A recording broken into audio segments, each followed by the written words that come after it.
Welcome to my channel. ನಾನು ಶರಣ್. ನಮ್ಮ ಅಣ್ಣನ ಹೆಸರು ವಜ್ರೇಶ್. ನನಗಿಂತ ಸುಮಾರು 8 ವರ್ಷ ದೊಡ್ಡವ. ಮಂಗಳೂರಿನ ಬ್ಯಾಂಕಿನಲ್ಲಿ ಕೆಲಸ ಮಾಡುತ್ತಿದ್ದ. ಅಣ್ಣನಿಗೆ ಮದುವೆಯಾಗಿ 5 ವರ್ಷವಾಗಿತ್ತು. ಹೆಂಡತಿಯ ಹೆಸರು ಸುನೇತ್ರ. ಎಲ್ಲರೂ ಸುನಿ ಅಂತ ಕರೆಯುತ್ತಿದ್ದರು. ಮದುವೆಯಾಗಿ 5 ವರ್ಷವಾದರೂ ಅಣ್ಣನಿಗೆ ಮಕ್ಕಳಿರಲಿಲ್ಲ. ಎಲ್ಲಿಲ್ಲದ ವೈದ್ಯರು, ಪಂಡಿತರು ಹಾಗೂ ಜ್ಯೋತಿಷ್ಯರ ಸಲಹೆ ಪಡೆದರೂ ಮಕ್ಕಳಾಗಲಿಲ್ಲ. ನಮ್ಮ ಅಣ್ಣ ನೋಡಲು ಮೊದಲಿಂದಲೂ ಒಣಕಲು ಶರೀರದ ವ್ಯಕ್ತಿ. ಯಾವತ್ತೂ ಪುಸ್ತಕ ಹಾಗೂ ಮನೆಯನ್ನು ಬಿಟ್ಟು ಎಲ್ಲಿಗೂ ಹೊರಗೆ ಹೋದವನಲ್ಲ. ಕ್ರೀಡೆ ಅಥವಾ ಯಾವುದೇ ಇನ್ನಿತರ ಚಟುವಟಿಕೆಯಲ್ಲಿ ತನ್ನನ್ನು ತೊಡಗಿಸಿಕೊಂಡವನಲ್ಲ. ಆದರೆ ಓದಿನಲ್ಲಿ ಮಾತ್ರ ಶಾಲೆ ಕಾಲೇಜಿನಲ್ಲಿ ಪ್ರಥಮ ಬರುತ್ತಿದ್ದನು. ಅಣ್ಣನಿಗೆ ಡಾಕ್ಟರ್ ಟೆಸ್ಟ್ ಮಾಡಿದ್ದಾಗ ಹೇಳಿದ್ದಾರಂತೆ ಆತನಿಗೆ ವೀರ್ಯದ ಪ್ರಮಾಣ ಕಡಿಮೆ ಇದೆ ಎಂದು. 5 ವರ್ಷದಿಂದ ಚಿಕಿತ್ಸೆ ಮಾಡಿದರೂ ಅದರ ಪ್ರಮಾಣದಲ್ಲಿ ಏರಿರಲಿಲ್ಲ. ಹೀಗಾಗಿ ಅವರಿಬ್ಬರ ಮಧ್ಯೆ ಅಷ್ಟೊಂದು ಅನ್ಯೋನ್ಯತೆ ಇರಲಿಲ್ಲ. ನಮ್ಮ ಅತ್ತಿಗೆ MA ವರೆಗೆ ಓದಿದ ಹೆಂಗಸು. ಈಗ ಅವರಿಗೆ ಸುಮಾರು 28 ವರ್ಷ ಆಗಿರಬಹುದು. ಉದ್ದನೆಯ ತೆಳ್ಳಗಿನ ತಳಕು ಬಳುಕುವ ಶರೀರ, ಅಗಲವಾದ ಸೊಂಟ, ಸುಂದರವಾದ ನಿತಂಬಗಳು, ಅದರ ಮೇಲೆ ಬಳುಕುವ ಉದ್ದನೆಯ ಕೂದಲು, ಕೆಂಪನೆಯ ದಪ್ಪನೆಯ ತುಟಿಗಳು, ತೆಳ್ಳಗಿನ ಶರೀರಕ್ಕಿಂತ ಹೆಚ್ಚೆನ್ನುವ ದಪ್ಪನೆಯ ರಸಭರಿತ ದುಂಡಗಿನ ಮೊಲೆಗಳು. ಅವುಗಳು ಆಕೆ ನಡೆಯುವಾಗ ನರ್ತಿಸುವುದನ್ನು ನೋಡಿ ನೆಟ್ಟಗಾಗುತ್ತಿತ್ತು. ಅತ್ತಿಗೆ ತನಗೆ ಮಕ್ಕಳಾಗಿಲ್ಲವಾದ್ದರಿಂದ ಸ್ವಲ್ಪ ಬೇಸರದಲ್ಲಿರುತ್ತಿದ್ದರು. ಹೀಗಿರುವಾಗ ನಾನು ಮಂಗಳೂರಿನ ಒಂದು ಕಾಲೇಜಿನಲ್ಲಿ MBA ಮಾಡಲು ನಮ್ಮ ತಂದೆ ಸಲಹೆ ಮಾಡಿ ನನ್ನನ್ನು ಅವರೊಂದಿಗೆ ಇರಲು ಹೇಳಿದರು. ನಾನು ಅಲ್ಲಿಗೆ ಬಂದಲ್ಲಿಂದ ಅಣ್ಣ ಹಾಗೂ ಅತ್ತಿಗೆಯನ್ನು ಗೇಲಿ ಮಾಡುತ್ತಾ ಇರುತ್ತಿದ್ದರಿಂದ ಅತ್ತಿಗೆ ಮುಖದಲ್ಲಿ ಸ್ವಲ್ಪ ಸಂತೋಷ ಹಾಗೂ ಅಣ್ಣನ ಮನದಲ್ಲಿ ಕೂಡ ಸ್ವಲ್ಪ ನೆಮ್ಮದಿ ಮೂಡಿತು. ದಿನದಿಂದ ದಿನಕ್ಕೆ ನಾನು ಹಾಗೂ ಅತ್ತಿಗೆ ತುಂಬಾ ಸಲುಗೆಯಿಂದ ಇರಲು ಹತ್ತಿದೆವು. ಅಣ್ಣ ಅತ್ತಿಗೆಗೆ ಸರಿಯಾಗಿ ಕೆಯ್ಯುತ್ತಿರಲಿಲ್ಲ. ಅಣ್ಣ ಹೆಚ್ಚಾಗಿ ಮನೆಯ ಹಾಲಿನಲ್ಲಿ ಮಲಗಿದರೆ ಅತ್ತಿಗೆ ಮೇಲಿನ ಬೆಡ್ರೂಮಿನಲ್ಲಿ ಮಲಗುತ್ತಿದ್ದರು. ನಾನು ಅವರ ಪಕ್ಕದ ಬೆಡ್ರೂಮ್ನಲ್ಲಿ ಮಲಗುತ್ತಿದ್ದೆ. ಅತ್ತಿಗೆಯ ನೋಟ, ಆಕೆಯ ಶರೀರವನ್ನು ನೆನೆಸಿಕೊಂಡು ದಿನಾಲೂ ಜಟಕ ಹೊಡೆಯುತ್ತಿದ್ದೆ. ಹೀಗಿರುವಾಗ ದೀಪಾವಳಿ ಹತ್ತಿರ ಬಂದಿತ್ತು. ನಾನು ಅತ್ತಿಗೆಗೆ ಬೇರೆ ಬೇರೆ ತಿಂಡಿ ತಿನಿಸು ಮಾಡುವುದರಲ್ಲಿ ಸಹಾಯ ಮಾಡುತ್ತಾ ಅವರೊಂದಿಗೆ ಇನ್ನೂ ಹತ್ತಿರವಾದೆ. ಅತ್ತಿಗೆಯ ಅಂಗಾಂಗವನ್ನು ನೋಡಿ ಸವಿಯುತ್ತಾ ಆನಂದ ಪಡೆಯುತ್ತಿದ್ದರೆ ಅತ್ತಿಗೆ ಕೂಡ ನನ್ನನ್ನು ಮಾದಕವಾಗಿ ನೋಡುತ್ತಾ ನನ್ನ ಶರೀರದ ಮೇಲೆಲ್ಲ ಕೈ ಆಡಿಸುತ್ತಾ ಮಜಾ ತೆಗೆದುಕೊಳ್ಳುತ್ತಿದ್ದರು. ಅಂದು ದೀಪಾವಳಿ. ಅಣ್ಣ ಹೊರಗೆ ಹೋಗಿದ್ದ. ಅತ್ತಿಗೆ ತನ್ನ ಬೆಡ್ರೂಮ್ನಲ್ಲಿ ಹೊಸ ಸೀರೆ ಉಡುತ್ತಿದ್ದರು. ಆಕೆ ಎಲ್ಲೋ ಒಮ್ಮೊಮ್ಮೆ ಮಾತ್ರ ಸೀರೆ ಉಡುತ್ತಿದ್ದರಿಂದ ಅವರಿಗೆ ಸೀರೆ ಧರಿಸುವಾಗ ಇನ್ನೊಬ್ಬರ ಸಹಾಯ ಬೇಕಾಗಿತ್ತು. ನಾನು ನಾಟಕದಲ್ಲಿ ತುಂಬಾ ಬಾರಿ ಉಡಲು ಪಾತ್ರಧಾರಿಗಳಿಗೆ ಧರಿಸಿದ್ದರಿಂದ ನನಗೆ ಚೆನ್ನಾಗಿ ಸೀರೆ ಉಡಿಸಲು ತಿಳಿದಿತ್ತು.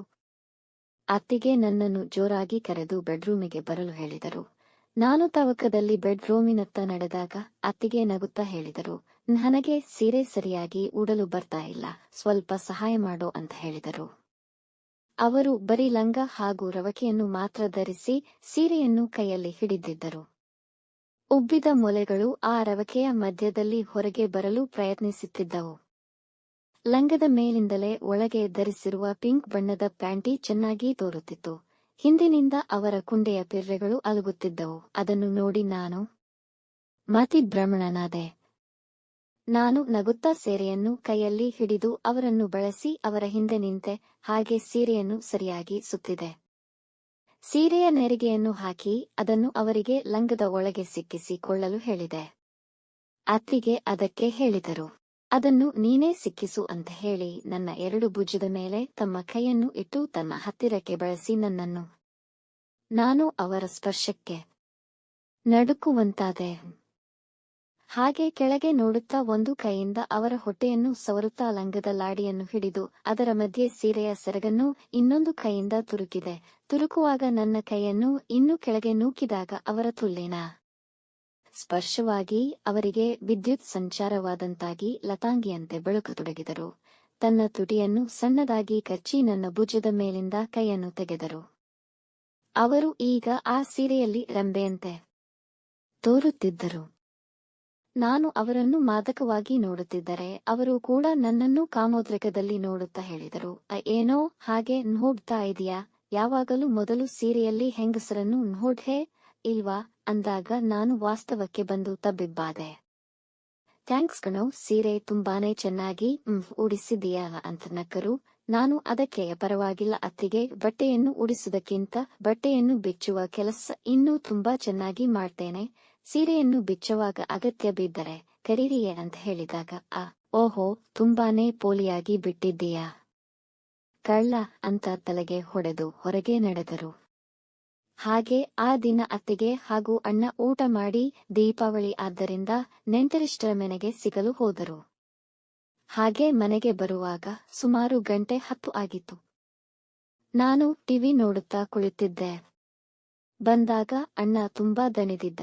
ಅತ್ತಿಗೆ ನನ್ನನ್ನು ನೋಡಿ ನಕುಂಸ ರೀ, ಸ್ವಲ್ಪ ಲೇಟ್ ಆಯ್ತು, ಕೈ ತೊಳೆದು ಬಾ ಊಟ ಮಾಡೋಣ ಅನ್ನುತ್ತಾ ಬಾತ್ರೂಮಿನ ಕಡೆ ನಡೆದರು. ಅಣ್ಣ ಬಂದವನೇ ಕೈಕಾಲು ಮುಖ ತೊಳೆದು ಬಂದು ಬಟ್ಟೆ ಬದಲಿಸಿ ನನ್ನ ಬಳಿ ಸೋಫಾದಲ್ಲಿ ಬಂದು ಕುಳಿತು ಟಿವಿ ನೋಡಲು ಹತ್ತಿದನು. ಅತ್ತಿಗೆ ಬಾತ್ರೂಮಿಗೆ ಹೋಗಿ ಕೈಕಾಲು ಮುಖ ತೊಳೆದು ಬಂದರು. ಆದರೆ ಅವರು ಬಟ್ಟೆ ಬದಲಿಸಿದೆ ಈಗಲೂ ಅದೇ ಸೀರೆಯಲ್ಲಿ ಇದ್ದಿದ್ದರು. ಹಾಗೆ ಎಲ್ಲರೂ ಊಟಕ್ಕೆ ಕುಳಿತೆವು. ಅಣ್ಣ ಬೇಗನೆ ಊಟ ಮುಗಿಸಿದ. ನಾವು ಊಟ ಮುಗಿಸುವುದರಲ್ಲಿ ಅವನು ಸೋಫಾದ ಮೇಲೆ ಮಲಗಿ ನಿದ್ರೆಗೆ ಜಾರಿದ್ದ. ಅತ್ತಿಗೆ ಮೇಲೆ ಬೆಡ್ರೂಮಿನಲ್ಲಿ ಮಲಗಲು ಹೇಳಿದರು. ಆದರೆ ಅಣ್ಣ, ನಾನು ತುಂಬಾ ದಣಿದಿದ್ದೇನೆ, ಇವತ್ತು ಇಲ್ಲೇ ಮಲಗ್ತೀನಿ ಅಂತ ಮತ್ತೆ ನಿದ್ರೆಗೆ ಹೋದ. ಒಂದು ಸಾರಿ ಅವನು ಮಲಗಿದರೆ ಇನ್ನು ಹೇಳುವುದು ಬೆಳಿಗ್ಗೆನೆ. ಹಾಗೆ ನಾನು ಹಾಗೂ ಅತ್ತಿಗೆ ಊಟ ಮುಗಿಸಿ ಸ್ವಲ್ಪ ಹೊತ್ತು ಟಿವಿ ನೋಡಿ ಮಲಗಲು ಹೊರಟೆವು. ನಾನು ನನ್ನ ಬೆಡ್ರೂಮ್ನಲ್ಲಿ ಮಲಗಲು ಅಣಿ ಮಾಡುತ್ತಿರುವಾಗ ಅತ್ತೆಗೆ ಒಳಗೆ ಬಂದು ರೂಮಿನ ಬಾಗಿಲನ್ನು ಭದ್ರಪಡಿಸಿ ಹೇಳಿದರು. ಸೀರೆಯ ಪಿನ್ ತೆಗೆಯಲು ಆಗ್ತಾ ಇಲ್ಲ, ಸ್ವಲ್ಪ ಇದನ್ನು ಬಿಚ್ಚಲು ಸಹಾಯ ಮಾಡುವ ಅನ್ನುತ್ತಾ ನನ್ನ ಕಡೆ ಬಂದರು. ನಾನು ಸರಿ ಅತ್ತಿಗೆ, ಬನ್ನಿ ಸಹಾಯ ಮಾಡುತ್ತೇನೆ ಅನ್ನುತ್ತಾ ಅವರ ತಿರುಗಿಸಿ ಅವರ ಹಿಂದೆ ನಿಂತೆ. ಹಾಗೆ ಸೆರಗಿಗೆ ಹಾಕಿರುವ ಪಿನ್ನನ್ನು ತೆಗೆದು ಸೆರಗನ್ನು ತೆಗೆದೆ. ಇಷ್ಟೇ ಸಾಕಾ ಅತ್ತಿಗೆ, ಇನ್ನು ಏನಾದರೂ ಸಹಾಯ ಬೇಕಾ ಅಂತ ಕೇಳಿದೆ. ಅದಕ್ಕೆ ಅವರು, ಮೊದಲೇ ಹೇಳಿದ್ದೆ ನೀನು ಬಟ್ಟೆ ಧರಿಸುವುದಕ್ಕಿಂತ ಅದನ್ನು ಬಿಚ್ಚುವ ಕೆಲಸ ಇನ್ನೂ ಚೆನ್ನಾಗಿ ಮಾಡ್ತೀಯಾ ಎಂದು. ನಾಚಿಕೆ ಪಡಬೇಡ, ಸೀರೆಯನ್ನು ಧರಿಸಲು ಸಹಾಯ ಪೂರ್ಣ ಮಾಡಿದ್ದೆ, ಈಗ ಅದನ್ನು ಬಿಚ್ಚಲು ಕೂಡ ಸಹಾಯ ಮಾಡು ಅನ್ನುತ್ತಾ ಶರೀರವನ್ನು ನನ್ನ ಕಡೆಗೆ ತಿರುಗಿಸಿ ತನ್ನ ಕೈಗಳನ್ನು ನನ್ನ ಭುಜದ ಮೇಲಿಟ್ಟರು. ಅವರು ನನ್ನನ್ನು ಸ್ಪರ್ಶಿಸುತ್ತಿದ್ದಂತೆ ನನ್ನ ತುಣ್ಣೆ ಚಡ್ಡಿಯಲ್ಲಿಯೇ ಎದ್ದು ಕುಣಿಯತೊಡಗಿತು. ನಾನು ಹಾಗೆ ಅವರ ಸೆರಗನನ್ನು ಕೈಯಲ್ಲಿ ಹಿಡಿದು ಅದನ್ನು ಸುತ್ತಲಾಗಿ ಬಿಚ್ಚುತ್ತಾ ಸಂಪೂರ್ಣವಾಗಿ ಅದನ್ನು ಬಿಚ್ಚಿದೆ. ಅವರ ಮೊಲೆಗಳು ರವಕೆಯ ಒಳಗೆ ಬಿಗಿಯಾಗಿ ನನ್ನ ಮುಖದ ಸಮೀಪದಲ್ಲಿಯೇ ಗೋಚರಿಸುತ್ತಿದ್ದವು. ಅತ್ತಿಗೆ, ಇನ್ನೂ ಏನಾದರೂ ಸಹಾಯ ಬೇಕೇ ಅಂದಾಗ, ಹೌದು, ಬಟ್ಟೆ ಬಿಚ್ಚುವ ಕೆಲಸ ತುಂಬಾ ಚೆನ್ನಾಗಿಯೇ ಮಾಡ್ತೀಯಾ, ಸ್ವಲ್ಪ ರವಕೆಯ ಬಟನ್ ಬಿಚ್ಚಲು ಸಹಾಯ ಮಾಡುವ ಅಂದಾಗ ನನಗೆ ನಂಬಲು ಅಸಾಧ್ಯವಾಗಿ ಹೋಗಿತ್ತು. ನನ್ನ ಮನದಲ್ಲಿ ಅತ್ತಿಗೆಯನ್ನು ಕೆಯ್ಯುವ ತವಕ ಹಾಗೂ ಬಯಕೆ ಹೆಚ್ಚತೊಡಗಿತು. ನಂತರ ಏನಾಯ್ತು ಅಂತ ಮುಂದಿನ ಭಾಗದಲ್ಲಿ ನಿರೀಕ್ಷಿಸಿರಿ. ಬಾಯ್.